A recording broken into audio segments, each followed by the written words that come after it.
সকাল সকাল ফিল্ডে বেরিয়ে গেলাম, তবু দেখুন কি রকম রৌদ্র বেরিয়েছে আজকে, প্রখর মাথার উপর রৌদ্র।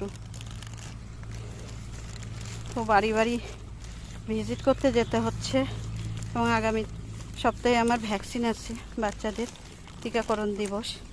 তো সেই দিনের জন্য আমাদের প্রচারে যেতে হয়, বাড়ি বাড়ি যেতে হয়, বাচ্চাদের অসুস্থ আছে কি না এই সমস্ত খোঁজ নিতে হয়।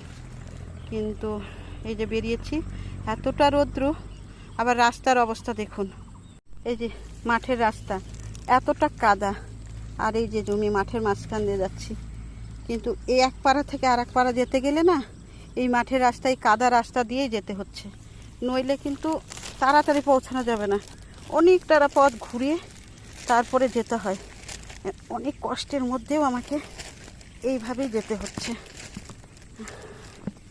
কি করা যাবে, যেতে তো হবেই, কাজ তো করতেই হবে না। আগামী বুধবারে ভ্যাকসিন আছে বাচ্চাদের, তো সেই বাচ্চার বাড়িতে যেতে গেলে একটু কষ্ট করেই যেতে হচ্ছে।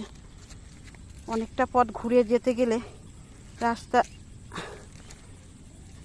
অনেক সময় লেগে যাবে, কিন্তু তাড়াতাড়ি কাছাকাছি পাড়াগুলো ভিজিট করা জন্যই এই পথটা বেছে নিতে হচ্ছে। এই যে একটু লম্বা রাস্তা, এই রাস্তাটুকু পার হলেই ব্যাস আর কাদা পাবো না।